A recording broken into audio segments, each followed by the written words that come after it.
loud. Okay. Yeah. Okay, fantastic. So I think we've got a few people still coming in. I'm admitting them, so you can go ahead.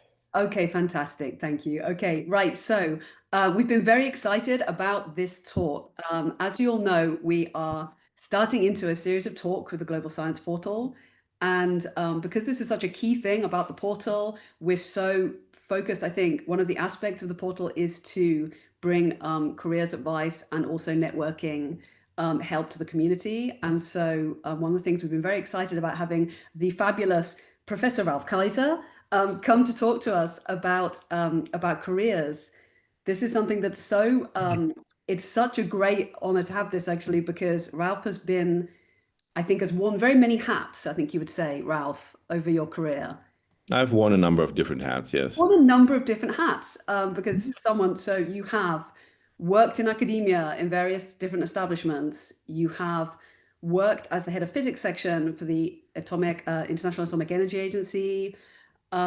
You've also co-founded startups, award-winning startups, no less. And I think this puts you in a really good position to talk to everyone about the career landscape and what they can do, and hopefully give them a little bit of advice. So we're really pleased to have you here. Take it away, Ralf. Okay. So good afternoon, everybody. I'm going to talk to you, as the title here implies, about lessons that I have learned from my career as a physicist. Now, when I was a young scientist, I was a postdoc, first or second year, I went and talked to one of the people that I admired. He was a research director in a big laboratory where I worked. The reason that I actually could go and see him, although I was just a young postdoc, was that my girlfriend knew his girlfriend, and I'd been to his place for dinner. So I knew the guy. I thought he was great. And I went and asked him, okay, what do I need to do if I want to have a career in science and become a physics professor? And he actually told me, well, you need to work hard and you need to pick the right kind of problems, and then everything will work out. That left me very disappointed. And even though I was just a young postdoc, I detected it for the bullshit that it was. So what I'm going to try and do today is I'm going to try and give you the kind of answer that I would have liked to get when I went and asked him, which is like, I don't know, 30 odd years ago. So let's take this away. So this is me. On the left side, you see, the age I was at and what I did when. This is basically my CV, right? So let me just see if I can make that okay go away there. No, that doesn't work. Anyway, oh, there you go. Okay. So I finished high school with a GPA that, if you translate it into a normal GPA, would be a 3.9. I got a scholarship for the most prestigious foundation that you can find in Germany, the Studienstiftung des Deutschen Volkes. I got degrees. I got a fellowship to go and do a PhD in Canada. My GPA stayed close to ideal. And when I was a postdoc, I got a research award from the organization that I was a postdoc in. I was offered a lectureship and I was promoted in record time as quickly as the organization would allow. And at 40, I was a full professor at a global top 100 university. So I was, pretty happy and pleased with myself. Um, Afterwards, I went to the IAEA, became head of the physics section, went on missions to Fukushima. When my time at the IAEA was up, I went and started my own company called Linkius Technology. I won the IOP, the Institute of Physics, the IOP Business Startup Award was my company 2 years later. Another 2 years, and I became a fellow of the Royal Society of Edinburgh. And then I moved over here to ICTP to become head of programs. So this is my career up to now. I've got an age index of 62, more than 16,000 citations. And if you look me up on researchgate.net, you find that I'm in their top 1%. Okay, so far for a shiny CV. the job that I now have at ICTP is probably going to be my last job. So I'm not looking for another career step, but this is me. Now, let me show you the other side of this. Okay, there we go. Oh, come on. Okay. So this is also me. This is just the things that didn't work out. When I was 19, there was an award that I had been looking forward to getting as being at the top of my class because it was for every school in my hometown, small hometown that I grew up in. There was an award that the best student got. And I'd been always the best student in my school and in my year until the very last year when I came in second and I did not get that award. When I did my diploma / master's degree, I expected that there would be immediately a PhD position offered to me at the laboratory I was working at DAISY in Germany. I did not get a PhD position offered. When I graduated with my PhD at Simon Fraser University in Vancouver, I was proposed by the physics department for the best PhD award, the so-called Governor General's Gold Medal. Nope, went to a biologist that year. I expected to get postdoc positions at Caltech and at Brookhaven, but I did not get them. And the same continued. There were staff positions that I applied for that I thought I had locked in but didn't work out. Professorships I applied for that I thought I was going to get but then didn't. And director positions where I, was interviewed, but in the end it didn't work out. So for all of those things that worked out and that are in that nice linear narrative I just showed you before, there were also the things that did not work out. And I'm not special. This is what happens to everybody. There are things that work and there are things that don't work. And in everybody's official biographies, you only ever get the list of the stuff that worked out. Okay. Now, when I showed this to my wife, she said, "You can't do that to them. That sounds like you're bitter. You need to, show them that there is a reason to be idealistic and enthusiastic about becoming a scientist." So because I tend to listen to what my wife says, I'm adding this page here. This is a list of really cool things that I got to do because I became a physicist. So when I was a PhD student, I built a transition radiation detector, not the only one. There were 20 of us that worked on building this detector, but actually from physically building the detectors to writing the software that made it work, I was involved in it all. And we then held a world record in performance for that kind of detector. That was pretty awesome. When I was a postdoc, I saved a detector by coming up with a software correction. And it didn't just save money, it saved a year of data taking, which was a lot more important than just saving money. There was a moment in time when I was, a young reader, when I had thought that I had co-discovered a new particle, the pentaquark. There was a theorist who had predicted it. There was an experiment that I was involved in that had found it. A student of mine, and who's now a theory professor himself, and myself had scanned step by step through all of the 60 events that were going into the discovery of this particle and had found no problem with them. And for a little while, it looked like we were co-discoverers of a new particle. Now, if you look up the pentaquark, you'll find a long page on Wikipedia that explains to you that, yes, there are pentaquarks, but they're not where we found them. So that kind of went away. It still felt really, really great to, be there and have discovered a new particle. One thing that I got to do was I got to manage a project from drawing the design of a detector on a whiteboard to then actually analyzing the data in the end. That took a dozen years from start to finish, but it was a very satisfying thing to do. Other cool things that I got to do include going on missions to Fukushima and flying drones in the exclusion zone. This maybe sounds odd, but if you're a nuclear physicist and Fukushima happens, and then you get invited to go as an expert to Fukushima, and you get to, put on the whole gear with the suit and the gas mask, and then there's a photo of you with the suit and the gas mask in National Geographic afterwards. That is pretty cool. I got to be in an actual motorcade. So like in a black limousine, in a bunch of black limousines with, motorbikes in the front and in the back. And I had my own limousine, and that was fun. I started my own company, and my company got a big contract basically from the UK government. And then we won an award as a company, and the award ceremony was in the British Parliament.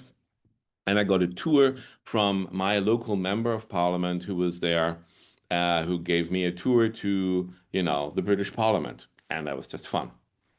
I got to file 3 patents. So patents are a different thing than publications. They're also you putting your mark on something that you have done and done before other people have done it. But it's kind of what companies do rather than what academia does. So you may not write a paper about it because you want to keep it secret, but eventually you find a patent so that your company can claim ownership. And 3 patents isn't very much, but I'm still very proud that I got to file 3 patents. And then one of the most recent things that I did was I got invited to be a panelist at the COP conference in Dubai. So those were not all of the fun things that I did. I have a longer list, but this is just to give you the idea that, yes, it is absolutely worthwhile to be a physicist and have a career as a scientist. And you can not only do meaningful things, but you can also have fun and do cool things. Now, let's put this together once more. Academic careers are not as linear as they appear when you look up famous people in Wikipedia or on book covers. That is not true. Talent and hard work, like that research director told me a long time ago, they are necessary conditions. They are not sufficient. Other people, other than you, are also smart and work hard.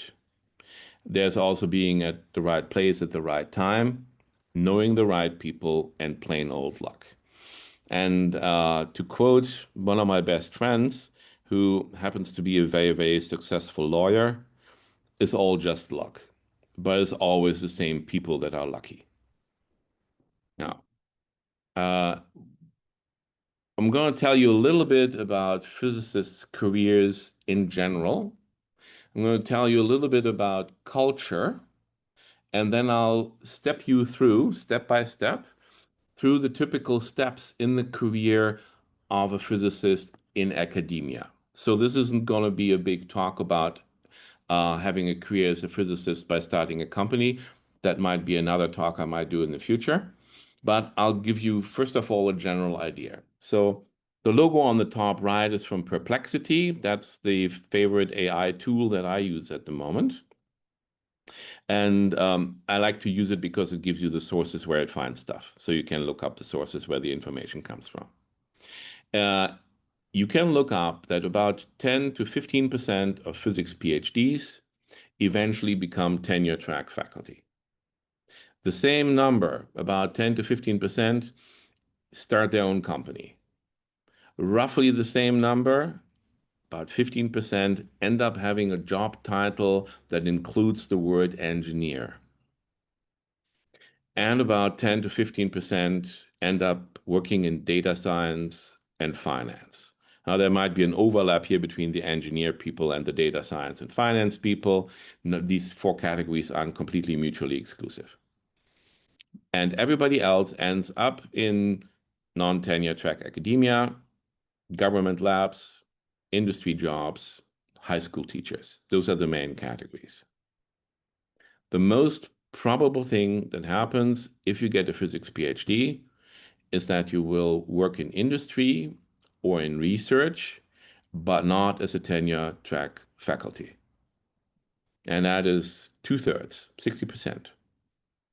So in fact, if we are training you to become physics professors, we are training you for a minority outcome, 10 to 15%. That is statistics. Now let's go back to that. Come on, I want the picture. So let me tell you a little bit about culture.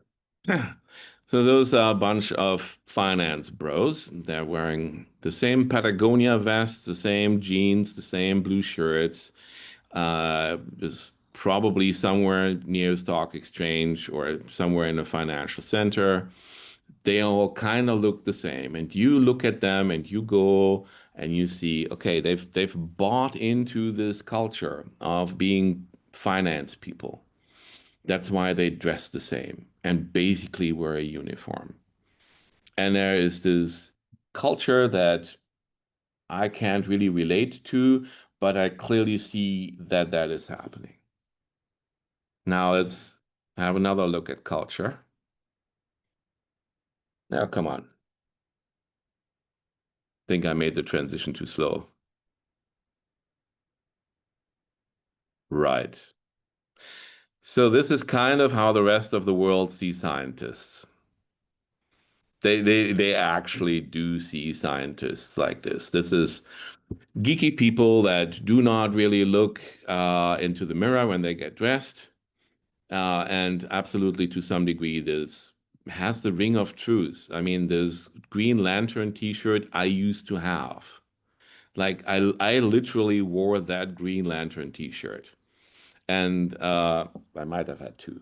So this is what the rest of the world sees, or when they hear scientist and what they think about, right? You're a little odd.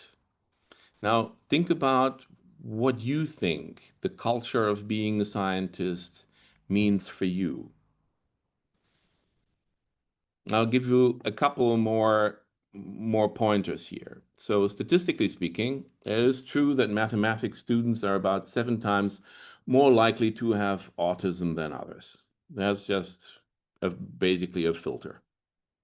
I would say that scientists value things like intellect, truthfulness, integrity, dedication, focus, critical thinking, and originality. And that culturally, we do not tend to value money, outside appearance, or business acumen. Right? That's what I would say. I wonder if you agree, but think about whether you agree. We also tend to believe as scientists that science is a noble pursuit and meaningful. And I actually think so as well. That's why I'm doing this. Surprisingly, we tend to take these views over as part of our socialization and see them as kind of self-evident, but most scientists don't really tend to reflect about this and don't tend to really reflect about the fact that we, like everybody else, are part of cultures and cultural circumstances, and that the way we identify ourselves isn't itself scientific, but a cultural phenomenon. And we also, I believe, tend to ignore that there are other pursuits that are just as noble. For example, helping people, caring for the sick, having an impact that improves the life of others, creating jobs for others, taking care of your family, and raising your children. So you probably say, okay, I also have a family, or I will have a family, and it's clear to me that those things are also valid. But we, as scientists, don't necessarily go and say, well, what that nurse is doing over there is just as valuable as what I'm doing. At least it's not something that we tend to think about very much. Okay, and that is because we're socialized in a particular way, and that particular way gives us meaning. But in doing that, we as scientists are not different from those finance bros. They also believe their own meaning. Okay? Now, what makes us maybe a little bit different from some other groups is that we're not professionals like doctors or lawyers. So you don't study physics and you become a physicist and then you get employed and your job description says physicist. That happens, but it isn't really typical. Actually, you're not trained to fill a particular role, but you're trained to think in a particular way. And that is a different way from thinking as a lawyer, by the way. If you have a lawyer friend, go and argue with them, you will find that even your logic doesn't fit. But as scientists, what makes you a typical scientist is that you think like a scientist. And down there is one of my favorite quotes about being a generalist and why that is great. I don't need to read that to you, but it does involve solving equations somewhere, but it also involves a whole lot of other things. And think about it, you really actually should be able to do most of those. Now, I'm now going to talk about academic careers. And the first thing I would like to talk to you about is what versus where. Okay, this is something that lots of people have to confront, but if you want to have an academic career, that will certainly be something that you will have to think about. So if you assume that there's a 10% probability that you become a professor in your field, and there's a 10% probability that you can find a job in the city you want to live in, there's a 1% probability for both combined. This is just a very simple way of trying to tell you that you may have to decide whether it's more important for you to do what you want to do or to live where you want to live. Right? I'm from a small town. When I was 18, 19, and I decided to study physics, it's clear to me that I could not ever live in my hometown again because there was no single job for a physicist there. It was clear to me when I was 18, I would never return home again. And that is just the truth, and it's probably the truth for you or many of you as well. And during my career, at some point, I picked being in Vancouver with my girlfriend, and that meant that restricted the kind of PhD that I could do because I had that one offer in Vancouver. And that meant that I went with that particular particle physics experiment. And then at a later time, I picked becoming a physics professor, and that meant that I had to take the one offer that I had to become a physics professor, and that ended up with me and my family living in Glasgow in Scotland, and all my children were born in Scotland. And I never returned to my home region in Germany or to my wife's hometown in Vancouver. So what versus where is something that you actually need to think about. Now come the different points in a physicist's academic career. Let's start with becoming a PhD student. Most of you may have already done that and may already be PhD students. To those of you that haven't yet, this is for you, okay? You're the one who picks a supervisor, a topic, and an institute. All three of those matter. You can look this up. 696 of 727 Nobel laureates in all the sciences, physics, chemistry, medicine, and economics, belong to a single academic family tree. An academic family tree is, instead of your parents, you have your supervisor, right? So you have a supervisor, your academic brothers and sisters are the same people that have been supervised by the same supervisor. And the one single thing, if you want to win a Nobel Prize, is get into that family tree, right? I've not done that, apparently, so I have no Nobel Prize. But this is very surprising, and you need to let that sink in. It tells you that it actually is really important who you work with, who your supervisor is, whom you know. One of the biggest predictors for your own academic career is your supervisor's scientific reputation. So that's also why people ask you at conferences, so where did you study and who was your supervisor? Because they want to see in which box they're going to put you. Practical note, when you pick a supervisor, ideally your supervisor should be between 40 and 50 and already be a professor. That means that he or she already has a reputation. That means they can help you when you're looking for a postdoc position. But they're not so old yet that they're already retired when you're looking for tenure or for becoming a full professor. This is something that I didn't do. My supervisor was very young. He was just 9 years older than me. He couldn't really help me with anything afterwards. I got my PhD, and then afterwards I was pretty much on my own. And my secondary supervisor was in his 60s, close to retirement. He was very senior. He had all kinds of connections, but he passed away before he could help me become a professor. So this is just a simple age thing, but it's not unimportant.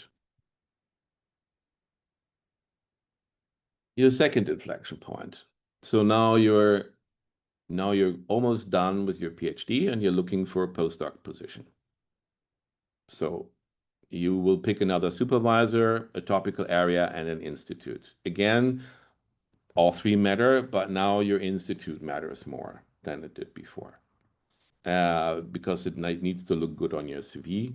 And if you're coming from a university that is not as shiny, so it's not MIT or Caltech or one of those, then as a postdoc, you have an opportunity to go to one of those institutes and work there.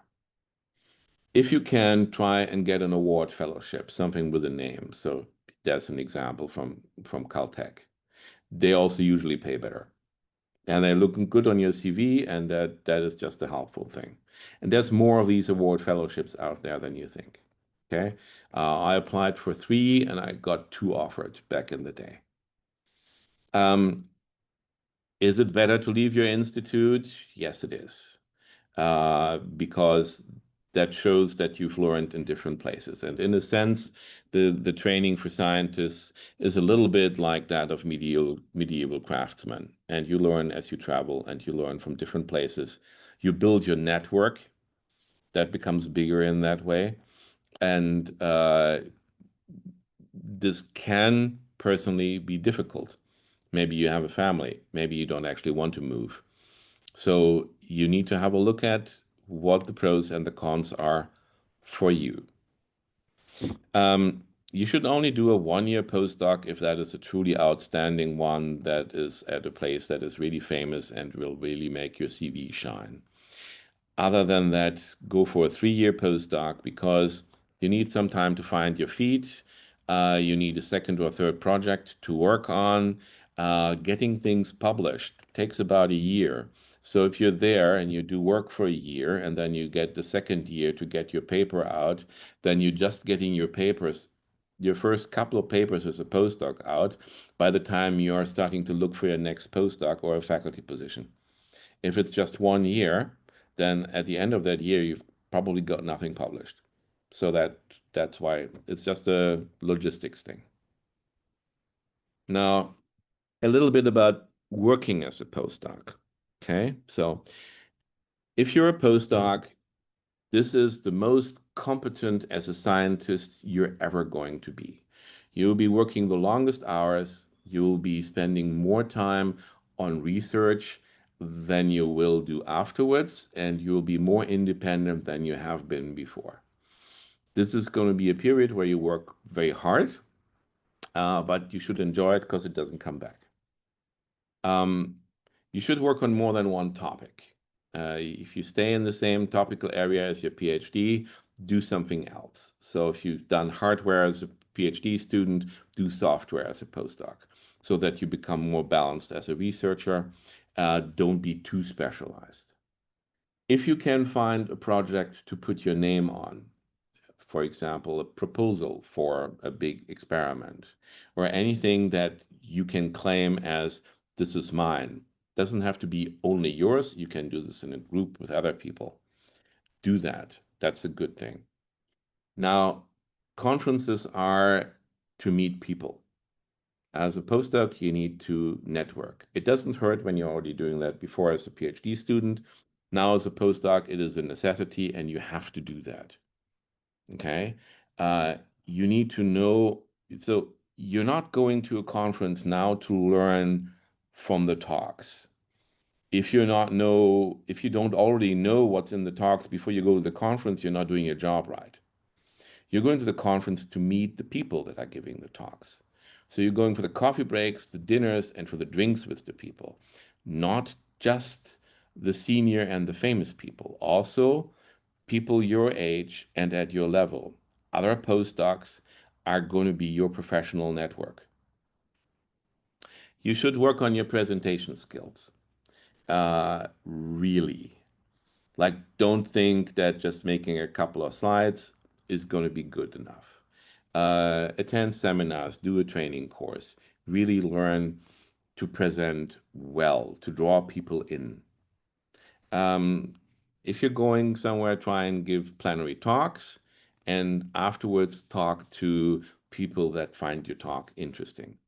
They're not there to learn the facts that you're telling them, because just like you, they already know the facts. They're there to talk to you. And if they're senior people that want to talk to you after your talk, that's a job interview. Right then, right there. This is how you may get a job. This is how I got my lecturer job in Glasgow. As a combination of these things, I had proposed, together with other people, a new large experiment where I had done the simulation work for the experiment. I gave a talk about that at a conference, which was a big plenary talk, where I presented this. And afterwards, somebody came and said, "Hey, I do have this position. Might you be interested?" And I said, "Let's talk more." And that's how I got that job. Another thing that I can suggest that you should do as a postdoc is go on a speaking tour. Pick an interesting area with a high density of institutes. I did this once on the West Coast and once on the East Coast. If you have a talk or two that is really good and you have that ready to go, you literally can go and send an email to Berkeley and say, "I'm going to be there in 4 weeks' time. Do you have a slot for me to give a talk?" And when they say yes, you say, "And do you mind paying for a hotel room and for part of my gas money?" And you can actually travel up and down the West Coast that way, and build your network, get people to know you, and see a little bit of the world for very little money. Okay, so here's your third inflection point. Now we're talking about academic careers. So this is now about a tenure track position. There's statistics. You can look this up. Typically, people that get a tenure track position have had 2 postdocs in 6 years to get the position. By the time you've been a postdoc for 10 years, that's not good. If you've only been a postdoc for a year or 2, you have to be awfully brilliant, and you probably haven't published anything yet. So you kind of have a window between about 2 years and 8 years as a postdoc. That is kind of your window of opportunity. And then you can have a look at what are the positions. You need to be aware where positions will open up. You should follow online ads, but also talk to people. And your supervisor needs to talk to people. And any senior person that you know and that you consider a mentor needs to be looking out for you. This takes too long. It's time for Plan B. We'll talk about Plan B a little bit later. Now, when you're interviewing at a university, then what they are trying to look for, now this is now the university that might be hiring you, they look for potential, also in terms of funding. They will look at you as one of the applicants for the position that got invited to give a talk and to be interviewed, only with the view to, will you bring in money? Now, I don't mean to be cynical, but that is what the university thinks. They will look at you as an investment. Okay? Be aware that this is also kind of how you're presenting yourself. Now, you need to get out there, you need to conferences and seminars, and you need to give talks. You have to actually use every connection that you have, every senior person that you know. Really, this is no joke. If you want to have an academic career, this is the 10% thing, right? You have a PhD, 10% get tenure track positions. Your presentation by now has to be brilliant, and you have to have practiced your interview skills. And the only way to actually do that is actually practice them. Also, the other candidates, because sometimes, actually most of the time, academic interview processes are with public talks where the competition is in the room and can ask questions. Do not be surprised when they're nasty. This is you or them. People may try and shoot you down. Be ready for the questions that they're going to have, particularly the nasty ones. Have really good answers and be able to shoot back. Now, let's say you made it and you're now a tenure track faculty. What does that look like? So now you're a tenure track faculty. You're still working long hours like you did as a postdoc, but this is different now because it's not only research, there's teaching, administration, and management. You also now maybe have a family if you didn't have one before. This is now time to work smarter, not more. You really need to see where you're investing your time. Your job's not to do research, your job is to get tenure. Again, sounds a little cynical. What I mean by this is those things that are not helpful for you are not those things you should be spending most of your time on. So if you get good at teaching, then that makes it more fun to teach. But teaching only has a negative effect if you're really bad at it. As long as you're adequate, it doesn't matter. The same is true for supervision and administration. There may be a tendency at the university that you're at to try and get you to spend a lot of time on teaching as a young faculty member and to spend a lot of time on supervision and administration. Don't do that. Be okay. Because you still want to be outstanding in research and you want to apply for funding. Grants get you tenure. Papers are great. Invitations to conferences are great. All the so-called indicators of esteem are great, but grants is where it's mostly at. Now, you need to get your name on papers because you need to get your H index and your list of citations up. So hypothetically, if you write one paper as a single author, or if you get together with two friends and you write 3 papers with 3 authors, which one's better? Obviously, 3 papers with 3 authors is better because that brings your H index and your citations up and you look better. Might have been the same amount of work. So if you're not, working on your own, but you're working in collaborations and in teams, not only with people in your institute, but also with people from other institutes, that helps. And you should do that. This now, as a tenure track faculty, is also the time for you to start organizing workshops and schools.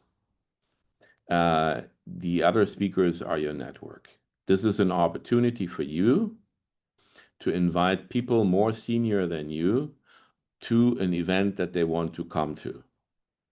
So if you're organizing, let's say hypothetically, as a tenure track faculty member, a workshop at ICTP, and you can invite a couple of people that are your seniors in your field, then you have something to offer. You can say, okay, come for a week and, I'll take you for dinner in Trieste. And it's a nice thing to do. And in return, they may go and invite you to the workshops and schools that they're organizing, or to give an invited talk at a conference, because those senior people that you're inviting to come to your workshop, they sit on all of those international advisory boards for the large conferences, and they decide who gets to go and give the invited talks. And those indicators of esteem you need for the next inflection point, tenure. So now you're a tenure track faculty and you need to get tenure.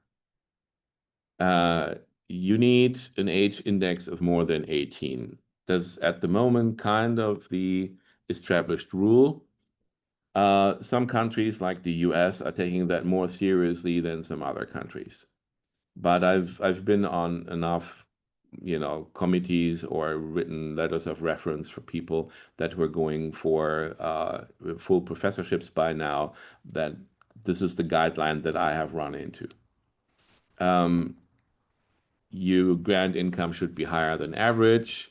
There should be a minimum number of PhDs that you've supervised, and you should have these other indicators of esteem, such as invited talks, memberships in conference, organization committees, etc. You need a couple of letters of reference from some serious, important people that are recognized by everybody in your field. You should know some by now, and you should be able to get one or two to write a nice letter for you. And when you're going for tenure, you need to be aware of the local environment. I was lucky enough that I got through the first time, also because I was the only physics applicant for a full professorship that year. That always helps. If there would have been three others, then one of us would have gone through, and the other two would have been told to, come back next year. And well, now that you are looking for tenure, there might be also good to have something special, like a book, or at least conference proceedings that are edited, and or a government advisory board or some such thing. Those are things that look good. Now, I think those are now the last two or so slides, and we're almost through. So now you're a tenured professor, and you kind of made it. I actually remember the day when I got the letter that I was a full professor, and it was a sunny day, and I walked home, and I was very happy, and I have rarely been as relaxed as I was on that day. So you'll feel like this is the apex of your career, and it kind of is, but you now can decide what kind of professor you want to be. You can become a manager. You can focus on teaching. You can be a writer or a TV presenter. I had a math professor when I was an undergraduate who was one of the youngest ever mathematics full professors in Germany. And when he had his full professorship at 27, bastard, he decided that what he really wanted to do was work with young people. And he moved into a shared flat with three students, and he had very low cost of living for himself, and most of his salary he donated for working with young people. That was his thing, and he organized some of the best math schools I ever attended. Physics, no, uh, complex calculus on the beach with piles of sand and sticks, and it was so much fun, and you learned so much, and he had decided that that's what he wanted to do. So by the time you're a tenured professor, that's what you can decide. Or maybe you want to go into TV. So another friend of mine did that. So he's a professor at Imperial College in London, and I just exchanged an email with him yesterday because I'll be meeting him probably over breakfast in 3 weeks' time. And he's now a TV presenter, and you can look him up. And in the meantime, he's dated an ex-girlfriend of Rupert Murdoch's, and is in the yellow pages sometimes. It's an entirely different thing. So for any of those things that you can do, you still have to learn something new. Now, as networking is natural for you, and you do it all the time, wherever you go anyway. And it's now time to work on kind of a charmed circle of influential people and start to pull some strings. Now, this is, I believe, my last slide, and I'm going to give you some general, not asked for advice at the end. Money matters. As I mentioned earlier, as a culture, scientists tend to think that money is not important. I used to think that money is not important. But money is not there to buy things. Money is there to buy freedom, safety, time, and space. So if you're listening to this talk, you're all smart people. Spend some of these smarts on making money. Save it, invest it, buy real estate. If you're the smart people in the world, you shouldn't be the poor people in the world. You have all the tools that you need to you know be able to buy freedom, safety, time, and space. I recommend that you make decisions and that you don't wait for deadlines to pass because you'll regret it. I'll give you an anecdote from my own life.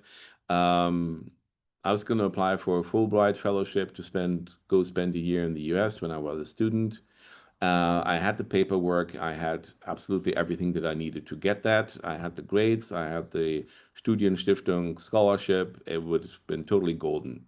I let the deadline pass. I did not send it off. I regretted it. At least I should have sat down and made the decision that at that time, that wasn't really what I wanted. Now, plan B and plan C. Um, you always should have a plan B, and you probably need to have a plan C, particularly if you're going for kind of a career path that has a 10% statistical probability of succeeding. You need to have a plan B. What am I going to do if I don't get a tenure track position? What am I going to do if I don't get tenure? You need to have a plan. Back in the day when I was in the position, I was a decent programmer, and my plan B was to be a programmer. And at some point, I went and I tested my possibility to get a job in the market. So I went to a bunch of career fairs when I was a postdoc. I went to a couple of interviews. I got a couple of job offers. That was a nice feeling. And then I applied for the lectureship, and I took that instead. Scientists are people, and they're not better than other people. They're just normal people. There's office politics. You need to be ready for that. I recommend that you read a book by Robert Greene called The 48 Laws of Power, because that saves you having to read Sun Tzu, Clausewitz, and Machiavelli. Um, those are all pretty dry, thick books. Okay, Machiavelli is not that thick, but stay away from Clausewitz. It's boring. This is kind of a nice, interesting, prettily prepared way of telling you some things about how the world actually works, and it's helpful. The last thing I want to tell you and kind of send you away with is I found it useful to assume that I'm not special and that I'm in most ways that count like most other people. I find that is always a good starting assumption. You're not special, you're like everybody else. So look at what applies for everybody else and don't immediately assume that you're the exception. Maybe you are the exception. That does actually happen. But most times and most places, you're just normal. Okay. So that was me, and I can maybe stop sharing now. No, there you go. Stop sharing. Okay. Nice talk, Ralph. Very Oh, nice. I'm glad you like it. Yeah. I see with some amount of satisfaction that not everybody has left. So Yes. Yeah, you did well, Ralph. So I think we're going to open up some questions and see if anyone has, or someone else coming in right now, and see if anyone has anything they want to ask. So if anyone wants to put their hand up or drop something in the chat. I had a couple of questions that I fished for actually earlier on today. If you're ready, Ralph. yeah, if you I'd Okay. like to say hi to Raju, who I see is here. Nice to see you, Raju, even if I don't see you. Thank you for coming. Excellent. So I had a question from a couple of people earlier about age. Okay, so how important is age in terms of being at these inflection points? So I like the way you talked about these different inflection points in the academic career thing, and you also did say a little bit about the kind of window of time of being a postdoc. Could you say a little bit about how you think that would affect people's chances of moving up to the next inflection point? Your age does not matter as much as the time after your PhD. If you're doing your PhD at 25, or if you're doing your PhD at 30, 5 years after your PhD is 5 years after your PhD. And your biological age kind of matters less. Like also personal experience. I did my PhD rather late. I was 31 when I got my PhD, and I was 35 when I became a lecturer. Okay, brilliant. One of the other ones we had was how difficult is it to move from academia to industry and back again? So now there's a sort of idea that some people would like to maybe switch between the two a little bit and maybe spend a little bit of time in startups and go back. What are your thoughts on that kind of thing?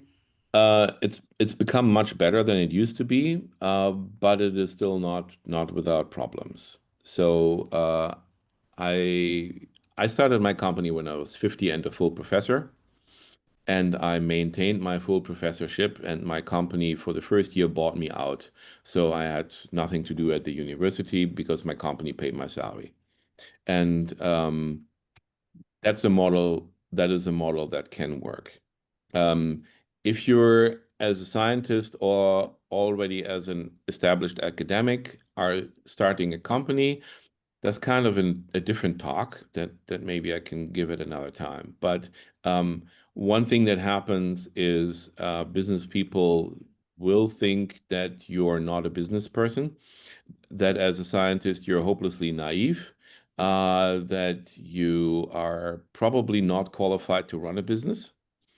And if you're not taking care, they will be right.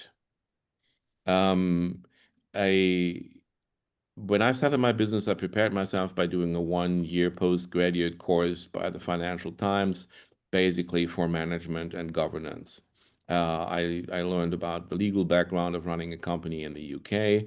I did an undergraduate course in accounting, which I was proud when I passed it with a B minus. Still makes me one of the few scientists that I know that actually can read a balance sheet. And you need to kind of know how to do that. You're still going to run into prejudice in the business world if you're a scientist.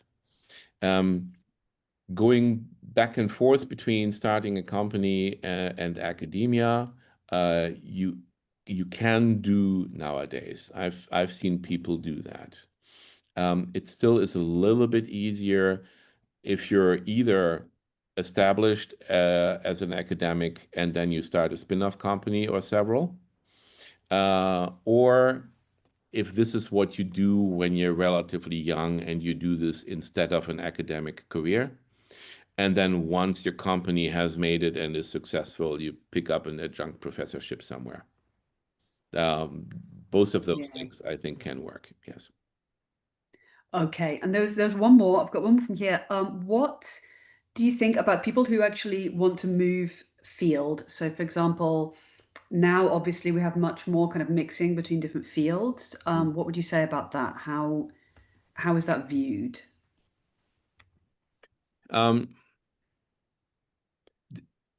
Science is more conservative than you think. So in the small field that you find yourself in, there are, the interesting things that everybody knows is interesting. They're the right way of doing things. They're the established important groups. And it is easy to fit in there and to also be judged by that. You will be. If you're moving from one field to another, you lose all the connections that you have built in your previous field, or at least you may lose most of them. And you have to kind of start with the connection building again from scratch. On the other hand, you probably will be happier and more productive as a scientist if you don't do exactly the same thing for the rest of your life. And if you switch to at least something that is adjacent and do something where you can take some skills and some connections along, but you switch to something else. And I have also seen people successfully do that. It's a friend of mine who did her PhD with me, who afterwards went into exobiology, and then went into venture capitalism and into science funding. And so she did 3 distinctly different things. And by the time she was doing the third one, namely the venture capitalism and the funding agency side of things as well, it helped her that she'd done two distinctly different things before. And having done, in her case, exobiology and particle physics, meant that she had a wider range than the other people did, which in effect helped her get a high-powered job in Washington. So, yeah. Okay. Okay, brilliant. We've got a couple of questions in the chat here. Right. So, two quick questions here. The first message was networking might be easier nowadays, but do you think it is harder or easier to succeed in academia with today's job market? Networking is not easier because networking on LinkedIn only helps if you follow that up with personal meetings, really. Otherwise, you're not going to motivate people to move a finger for you. And in the end, that's what you want. So you still need to have face-to-face meetings and cups of coffee and, going for a walk and being at the same dinner or, stuff like that. Really, personal contacts are built through personal interaction. I don't believe in social media being powerful that way. But then again, I'm an old guy. Maybe you can do this better. Okay, second question from the same source. I didn't expect the success rate in academia was so low. Having succeeded in both the academic and the startup field, which one is tougher?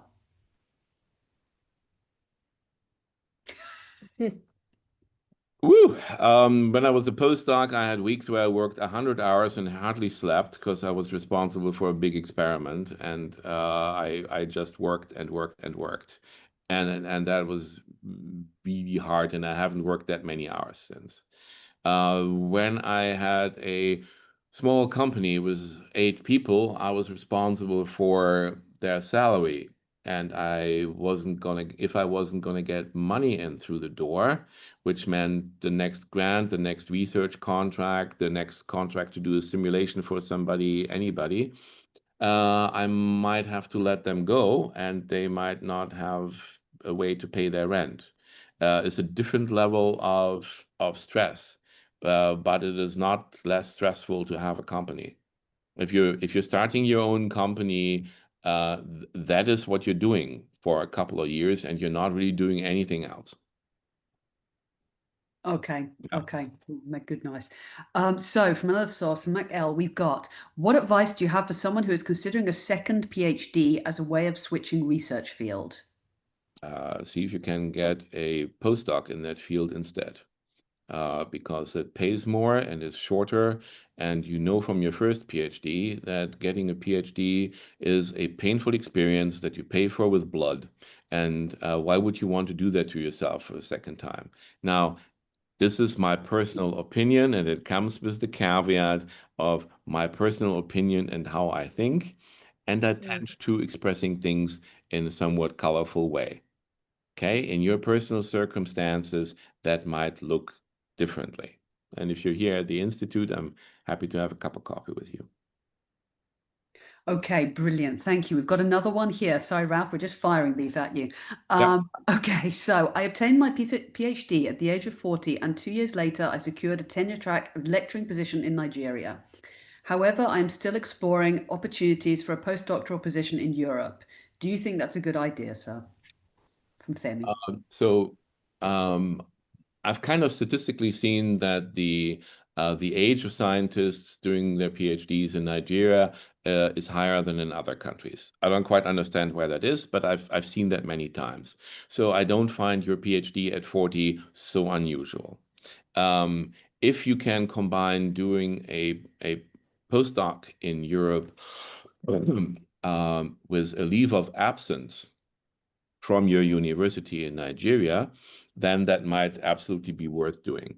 But I would try and talk to your university and see if there's a possibility to have a sabbatical and combine that with the time as a postdoc in Europe, or a sabbatical and a leave of absence, so that you continue to keep your title. There are two reasons. The one reason is the plan B I just mentioned, because the second you go and get a postdoc in Europe, being able to return to your position in Nigeria is your plan B, and you'll sleep better if you have that.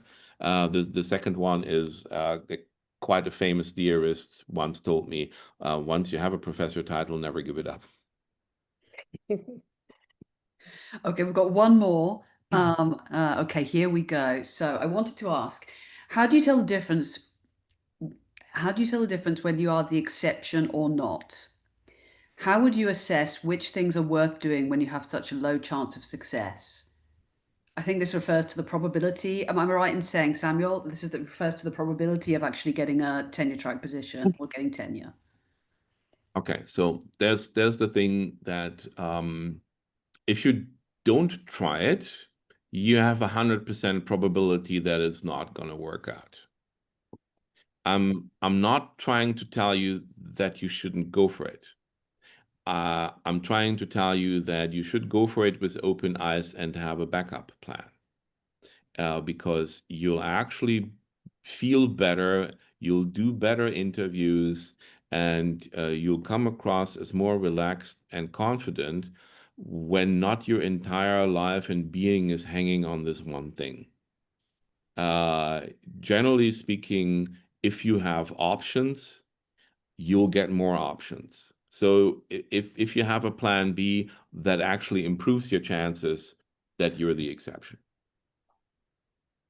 Okay. Okay, brilliant. Thanks very much, Ralf. Thank you so much for giving all this advice to everyone. I think it's been really useful for everyone So here. you can stop the recording, Charlotte. Okay, and okay. Well, thank you very much, everyone, for coming. Thank you very much, Ralf. Thanks a lot. Nice talking to you. It was a pleasure. I hope that you enjoyed it. Thank you so much. Brilliant. Thanks. Everyone did. Thanks. Thank you very much. Thank you. Bye-bye. Bye. Okay. So, Charlotte, I will send you the video as soon as I will receive that from the cloud, Okay. right?